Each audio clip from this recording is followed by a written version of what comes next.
बाबा बाबा। अरे तू यहाँ क्या कर रहा है बिटुआ? बाबा ये देखो, मैं खुपरी लेकर आया हूँ। इसे खुपरी नहीं खुरपी कहते हैं। पर तू क्या करेगा इसका? बाबा मैं भी आपके साथ खेती करूंगा। अरे ना बिटुआ, तू ये खेती बाड़ी ना कर, बस अपनी पढ़ाई पर ध्यान दे। ये खेती बाड़ी बहुत मेहनत का काम है बिटुआ। पढ़ लिख कर अफसर बन जाएगा तो गाड़ी में घूमेगा, मेरी तरह फावड़ा नहीं चलाना पड़ेगा। हाँ हाँ पढ़ लूंगा बाबा, लेकिन आपको इतनी मेहनत अकेले भी नहीं करने दूंगा। हरिकिशन एक छोटे से गांव में रहता था और खेती बाड़ी करके अपने परिवार का पेट पालता था। हरिकिशन का परिवार बहुत छोटा था, जिसमें उसकी पत्नी सुचित्रा और बस एक बेटा राम थे। फिर उसी शाम आज राम को तुमने भेजा था क्या खेत पर?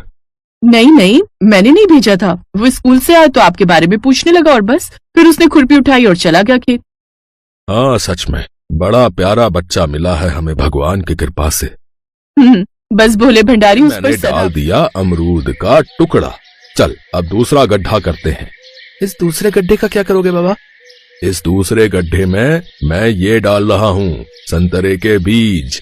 अब देखना, इन बीजों में से पेड़ निकलेंगे और फिर उस पर फल भी लगेंगे। बस फिर रोज खाना अमरूद और संतरा। तो फिर कल हम अपने खेत के संतरे और अमरूद खाएंगे। अरे बिटुआ कल नहीं, कुछ सालों का इंतजार करना पड़ेगा।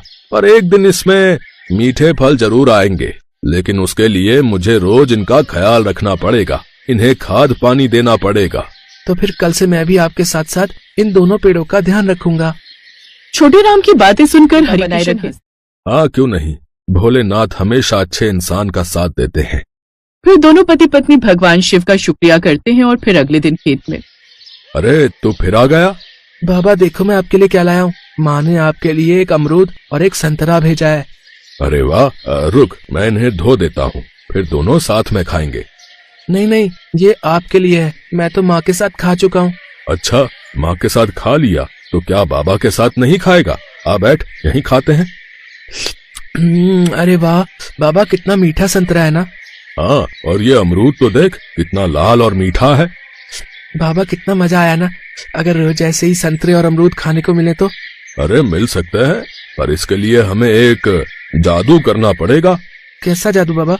आपको जादू करना आता है? अरे नहीं, मुझे तो नहीं आता, पर धरती माँ को आता है। तू देख, ये मैंने यहाँ मेड़ पर कर दिया एक गड्ढा चुके थे, जो मीठे मीठे संतरों और अमरूदों से लदे हुए थे। देखा, मैंने कहा था ना कि धरती माता को जादू आता है। एक बीज से देखो तो कितने सारे फल लग गए इन दोनों पेड़ों पर भाई। हाँ बाबा, अब तो हम रोज मीठे अमरूद और रसीले संतरे खा सकेंगे। बाबा आपने बहुत मेहनत की इन्हें बड़ा करने में। हाँ, ताकि तू और तेरा बेटा भी इन फलों का स्वाद ले सके। हमेशा याद रखना बेटुआ, मेहनत और ईमानदारी का फल हमेशा मीठा होता है। ऐसे ही हंसी खुशी वक्त बीतता जा रहा था, लेकिन बुढ़ापे के साथ ही हरिकिशन और सुचित्रा दोनों को बीमारियों ने घेर लिया। घर की सारी जिम्मेदारी अकेले राम पर आ गई। वो दिन भर खेती करता और अपने माता पिता का ख्याल रखता। फिर एक दिन, इतनी मेहनत मत कर मेरे बच्चे, तू सारा दिन खेती करता है और फिर हमारी देखभाल भी। एक काम कर, तू ब्याह कर ले, बहू आ जाएगी तो वो हमारी सेवा करेगी और तू अपना काम देखना। पर माँ, बेटा तेरी माँ सही कह रही है।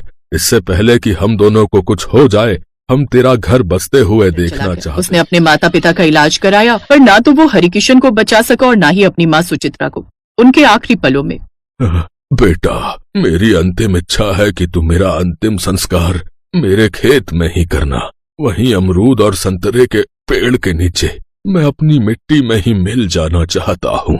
इसके बाद हरिकिशन और सुचित्रा ने आंखें बंद कर ली। बेचारे राम ने अपने खेत में ही उन दोनों का अंतिम संस्कार किया। वो बुरी तरह से टूट चुका था, लेकिन सलोनी ने उसे सहारा दिया। और फिर एक दिन, सलोनी, मैं जरा ये 10,000 रुपए धन्नालाल को देकर आ रहा हूँ। ऐसे ही धीरे धीरे उसके पैसे देने पड़ेंगे, वरना वो हम पर ब्याज चढ़ाता रहेगा। राम 10,000 रुपए लेकर धन्नालाल के पास जाता है और फिर, ये क्या, बस 10,000 रुपए? अरे ब्याज के साथ कुल 6 लाख रुपए हो गए हैं अब तक, और तू बस ये 10,000 लेकर आया है? क्या? पर मैंने तो आपसे बस 3 लाख रुपए कर्ज लिए थे, तो इतनी जल्दी 6 लाख कैसे हो गए? हाँ, तो ब्याज का तेरा बाप भरेगा। अब तो इन गहनों से भी बात नहीं बनेगी। हरिकिशन और सुचित्रा की जिद पर राम ने सलोनी नाम की लड़की से शादी कर ली। सलोनी भी बहुत अच्छे स्वभाव की लड़की थी। उसने आते ही घर की सारी जिम्मेदारियां संभाल ली। अब राम खेतीबाड़ी का काम देखता और सलोनी अपने सास ससुर की सेवा करती। और फिर एक दिन हरिकिशन की तबीयत बहुत ज्यादा खराब हो गई। मैं क्या करूं सलोनी, बाबा की तबीयत बहुत खराब हो रही है, कहाँ जाऊं इन्हें लेकर। आप बाबा को शहर ले जाओ, वहाँ एक से बढ़कर एक अस्पताल और डॉक्टर है, वो जरूर बाबा को बचा लेंगे। पर मेरे पास इतने पैसे नहीं है सलोनी। आप फिक्र मत करो, ये लो मेरे जेवर, इन्हें धन्नालाल के पास गिरवी रख दो, फिर जब हमारा वक्त अच्छा होगा तो हम इन्हें वापस छुड़ा लेंगे। लेकिन ये तो तुम्हारे माँ बाप ने। ओहो, अभी आप ये सब मत सोचो और जो जरूरी है वही करो। रमेश ने धन्नालाल के पास अपनी पत्नी के जेवर गिरवी रखे और मोटे ब्याज पर उससे कर्ज ले लिया। धन्नालाल बहुत ही बेईमान और लालची सेठ था। अब देखना, इस राम को ब्याज के चक्कर में ऐसा फंसाऊंगा कि पहले ये जेवर मेरे होंगे और फिर धीरे धीरे इसका खेत भी हड़प लूंगा। बेचारा राम अपने माँ तो बाप मैं को रख ही लेकर रहा हूँ और तुझे 20 दिन की मोहलत दे रहा हूँ। कम से कम 30,000 रुपए लेकर आ, वरना तेरा खेत भी मेरा होगा, समझा। बेचारा राम धन्नालाल की चाल में फंस चुका था। उसने सलोनी को सारी बात बताई। सलोनी के भी कुछ समझ में नहीं आ रहा था। फिर 2 दिन बाद जब राम अपने खेत में काम कर रहा था, तभी वहाँ से धन्नालाल गुजरा। उसने राम के खेत में फलों से लदे अमरूद और संतरे के पेड़ देखे और फिर, हाँ भाई, पैसों का कुछ इंतजाम हुआ? अभी तो नहीं सेठ जी, पर मैं कर लूंगा कैसे भी। अरे पगले, इतनी मेहनत क्यों कर रहा है? तेरे खेत में ये 2 बड़े बड़े पेड़ खड़े हैं, बस इन्हें बेच दे, अच्छी कीमत मिल जाएगी लकड़ी की। नहीं नहीं, ये दोनों पेड़ मेरे बाबा की निशानी है, कुछ भी हो जाए मैं इन्हें ना तो कभी काटूंगा और ना ही बेचूंगा। तो फिर तू मेरे पैसे चुका, वरना ये खेत जिस दिन मेरा हो गया ना, उस दिन ये पेड़ वैसे भी मेरे हो जाएंगे। धन्नालाल राम को धमकी देकर वहाँ से चला गया और राम बेचारा उसके जाते ही पेड़ से लिपट कर रोने लगा। फिर वो उसी